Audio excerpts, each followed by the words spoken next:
大家好，我係葉迎飛。李小龍練成截拳道之後，未逢敵手就好多人都知啦。但係20歲前嘅李小龍究竟又係咪咁犀利呢？嗱，20歲前嘅李小龍曾經有5個人挑戰過佢。呢5個人之中呢，有一個我諗大家發夢都冇想過嘅。喂，葉迎飛係咩人啊？呢個人就係填詞人黃霑。黃霑係咪人稱不文霑嗰個黃霑啊？係啊。喂，阿邢師傅，乜黃霑嘅功夫好犀利嘅咩？我淨係以為佢填詞啊嗰啲厲害啫。嗱，真實嚟講呢，佢嘅功夫就唔係好犀利。喂，咁佢點解夠膽挑戰李小龍啊？莫非20歲前嘅李小龍唔係咁犀利？嗱，阿黃霑本身就同阿李小龍係讀同埋一間中學嘅，咁點解阿黃霑會去挑戰阿李小龍呢？嗱，首先我就介紹一下黃霑嘅背景先。黃霑係喺香港大學嘅中文系畢業嘅，佢涉獵嘅工作就犀利咯。香港嘅作曲家、填詞人、廣告人、作家、演員、導演、編劇同埋主持人，仲有歌手添喎。喺傳媒界呢，就視佢為一代鬼才。黃霑曾經同佢好朋友金庸、倪匡、蔡瀾稱為香港4大才子。喂，阿邢師傅，阿黃霑咁有才華，點解個外號啲人又叫佢不文霑啊？嗱，黃霑呢就好中意講粗口嘅，佢不滿你呢，佢就會用粗口肥你噶啦。曾經試過有一次啊，佢飲醉酒落夜店，咁就撞到阿成龍、阿洪金寶佢哋，跟住阿黃霑呢就拉開褲頭屙督尿俾阿成龍嘆。你話佢係咪真係不文霑啊？哇，阿黃霑都幾夠膽噶喎！阿成龍啲功夫又有翻咁上下，身邊有咁多龍虎武師，黃霑都夠膽做呢啲咁嘅嘢。係啊，如果當年唔係阿洪金寶拉住阿成龍，佢就真係俾阿成龍打一餐懵噶啦。不過當晚阿黃霑呢，其實係飲醉酒嘅，到佢第二朝清醒咗呢，佢都自己向阿成龍道歉，亦多謝阿洪金寶呢救翻佢一命。係啦，阿邢師傅，咁阿黃霑又點解挑戰阿李小龍？莫非佢想成為天下第一高手？唔係，阿黃霑呢就同阿李小龍讀同一間學校嘅。咁當時嘅李小龍呢就恰佢細佬，咁阿黃霑知道呢，佢就找阿李小龍理論，最後就挑戰阿李小龍。喂，咁阿黃霑唔知自己唔夠李小龍打嘅咩？莫非當時嘅李小龍唔係好好打？嗱，其實當時阿李小龍呢已經好好打噶啦。黃霑亦知道自己唔會夠佢打嘅，但係我哋中國人有2句說話：君子有為有不為，亦有明知不可為而為之。黃霑就係伴住呢2句說話，所以佢夠膽挑戰李小龍。明知輸都要打，呢2句說話點解呢？嗱，黃霑就知道李小龍嗰陣時已經係打通街噶啦。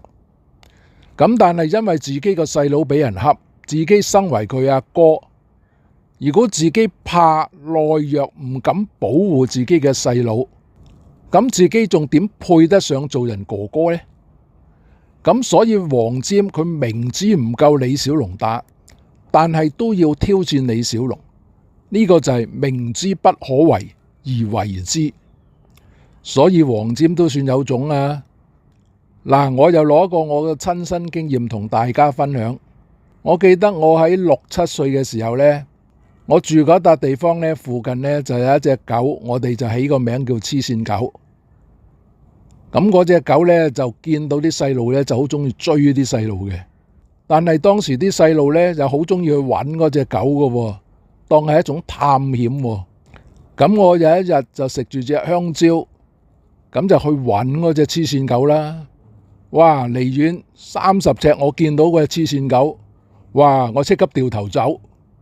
咁我諗住我會跑得快過黐線狗噶嘛，點知嗰隻黐線狗啊追到我喎，咁我就即刻攝埋喺一個 L 嘅死角位嗰度，咁我諗住呢次死梗啦，點知突然之間呢，原來我阿哥都喺隔離，佢見到佢就即刻衝埋嚟，搵個身擋住我。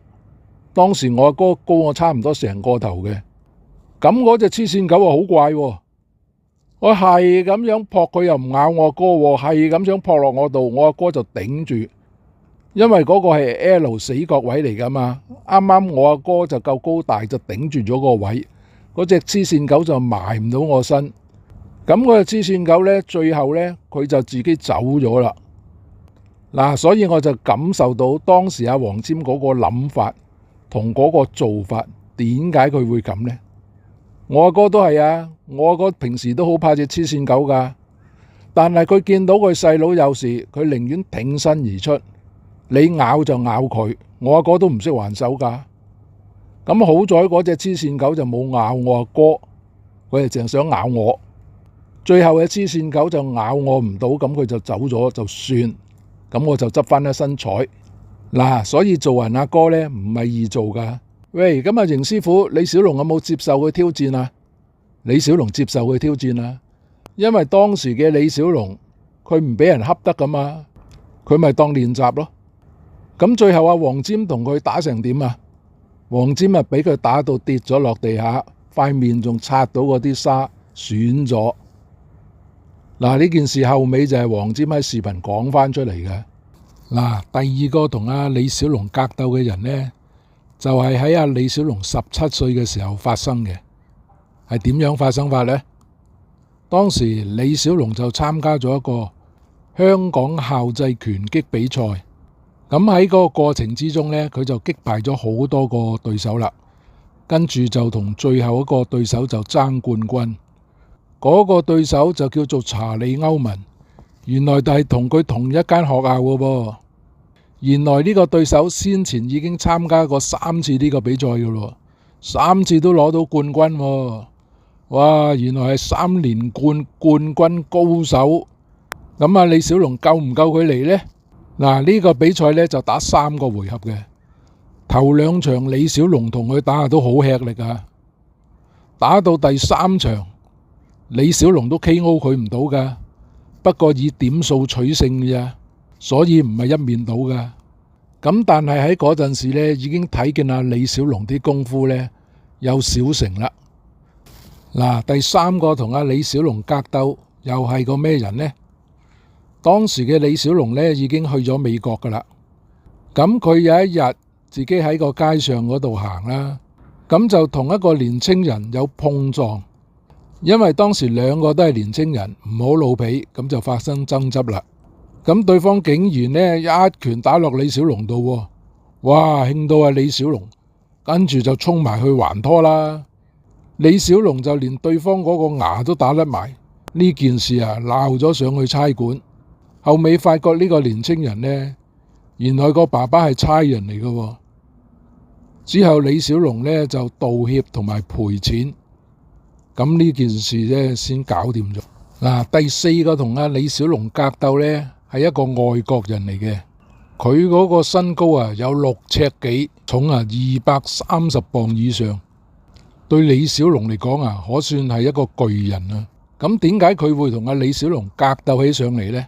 嗱，就係當年李小龍喺香港嚟到美國讀書嘅時候呢，佢就發覺咗喺當地呢冇人學功夫嘅，有啲甚至功夫係乜佢哋都唔知道嘅。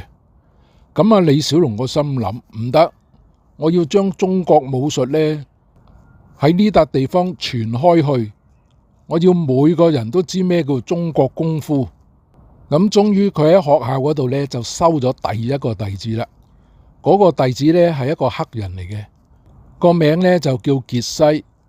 咁啊，傑西有個好朋友就叫做愛德。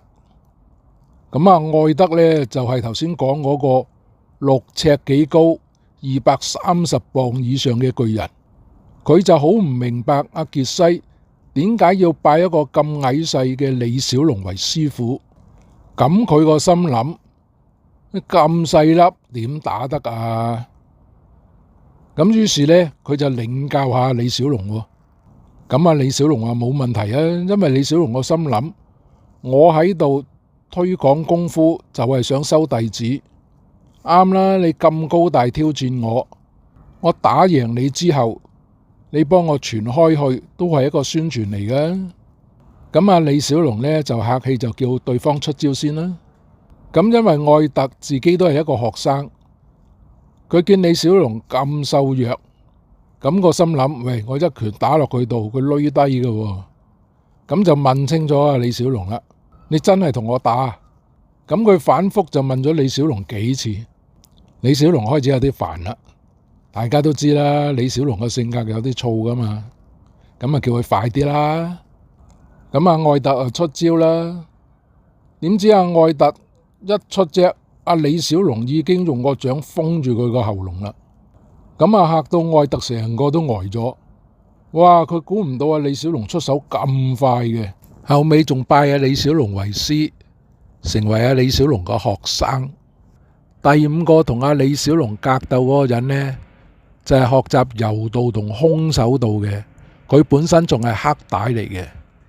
當時李小龍呢，就喺校園嗰度推廣中國武術，咁其中呢，佢就講到啦，佢話柔道同埋空手道嗰個根源呢，都係嚟自中國功夫。咁坐喺台下嗰啲觀眾呢，有一個就係練空手道同練柔道嘅黑帶，佢就覺得唔啱，聽得唔入耳，於是呢，佢即時就想挑戰阿李小龍。咁其實李小龍呢唔想同佢打㗎，因為李小龍喺校園嗰度個目的係想推廣中國武術，係大家分享、大家研究。咁但係練呢個空手道同柔道呢個黑帶嘅日本人呢，佢就有啲火爆，佢就要挑戰李小龍。咁終於李小龍就接受佢個挑戰啦。咁就揾佢2個學生幫手計時啊，做公正咁樣。於是呢，2人就擺起裝勢啦。對方啊出腳先，咁啊李小龍避咗佢，跟住話還以連環拳啦。咁啊終於將對方擊倒啦。咁呢場比試呢，計出嚟呢，就係13秒，最後有人更正呢話11秒啫。咁喺度我哋就睇到啦，就算20歲前嘅李小龍呢嘅功夫都相當犀利。嗱，喺呢5場格鬥呢，就睇到啊李小龍呢，就算年輕嘅時候呢，嗰個格鬥技術呢都相當犀利。咁曾經有人問我，佢話如果我學阿李小龍咁努力，我冇辦法好似阿李小龍咁犀利呢？嗱，當時我就答佢，我話有啲功夫呢，你努力呢，你就學得到噶啦。但係有啲功夫呢，係要靠先天嘅條件嘅。你想成為超級撒亞人，首先你本身自己要係撒亞人。如果你唔係撒亞人呢，你點都唔會變成超級撒亞人嘅。嗱，喺呢度我就同大家分享我一首創作歌曲，叫做《結局也非真》。深宵夜念，午夜低回，為了誰自唱？舊愛貪新，猶記多悔恨。昔日人情盡化煙，人漸遠去，愛海誓盟，我多少青春。到今日明白結局也非真，一生顧慮，原是我未能。苦心自問，有沒有可能續我琴魂，亂碎飛花。如果喜歡我影片，請按訂閱。喺度順帶一提呢，你撳訂閱之餘呢，隔籬有個啷啷，你撳埋嗰個啷啷呢，第一時間就睇到我影片啦。多謝支持。